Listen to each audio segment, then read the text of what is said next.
4th, 2023, Oscar Perez was sworn in as the first Latino police chief in Providence history, rising up the ranks after college and coming from Colombia as a young teen, knowing no English and wearing no jacket. Tonight, he takes me back to the house that he grew up in Providence, where I learned that he likes salsa, loves his family, his department, and his country, and still gets emotional talking about his childhood.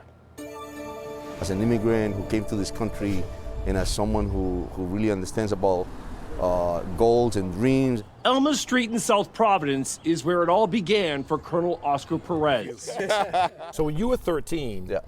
you moved into this home from Correct. Colombia, and you were up in the attic? Up in the attic. On a cold December night at the tender age of 13, his dad flew him from the dirt streets of Medellin, Colombia, where he played soccer with no shoes, to New York, his first time on a plane. It's a funny story. They actually gave me this napkin to clean my hands, and I thought it was something that was warm to eat in it. And so when I opened it up, and my father's looking at me, and we're looking at each other, we looked across, and we see a guy cleaning his hands. Innocent, naive, Definitely nervous. no English and no jacket. I landed in New York, and it's cold as hell. I don't have a jacket, and it's freezing. His uncle, a mechanic in Providence, putting them up in the attic on Elma.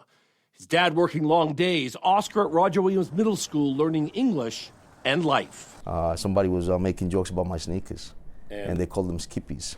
And the fight that changed his life. Yeah, so I ended up getting suspended and went home, and it was just me and my dad, and he gave me a lesson I'll never forget. What was it?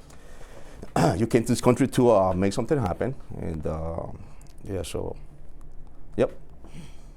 Was he disappointed in you for doing that, or? He was, yeah. Yeah. So he was, and then, hold on. Oof. It's okay. Do you want water? Yeah. Emotional to this day. I did tell him, though, I need a pair of Nikes if I'm not going back. I said, that's not happening. 4 months later, his mom, grandmother, and 3 siblings arrived. For me, it was the values that my father instilled in me. My grandmother, extremely religious. My mother, may she rest in peace. The Central High to the Providence Police Force. This is the country of opportunities. And you're a living example. 100%. And I'll be the first one to pick up a rifle to defend this country. Soccer and boxing shaping his upbringing, woven into the awards in his office, and the photo of his younger brother, also a Providence police officer, and his own family, 2 grown kids, his wife Trinidad, teenage sweetheart from Central Falls he met way back on Elma Street. It's funny, we talk about that, her and I. She says, babe, you don't think you would have been as lucky as finding me in Colombia as you did here.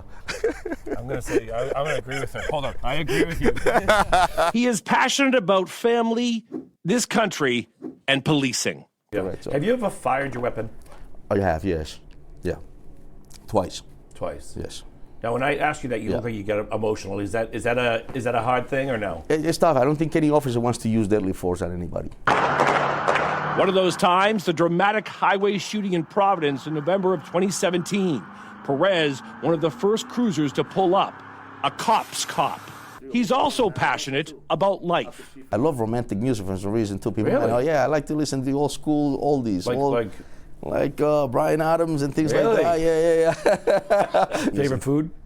Favorite food, obviously, being Latino. I love my rice, I love my beans. He values the lessons learned from that fight in school. So I realized that it's not what's on your feet that matters, but it's what's on your head that matters. Bye. Muchas gracias. Okay, bye, mi amor. No, está bien. Okay. Oye, vamos a tomar una foto, sí, sí. Ay, my baby. To the lessons on Elma. What do you think about him being the chief? Does it make you proud?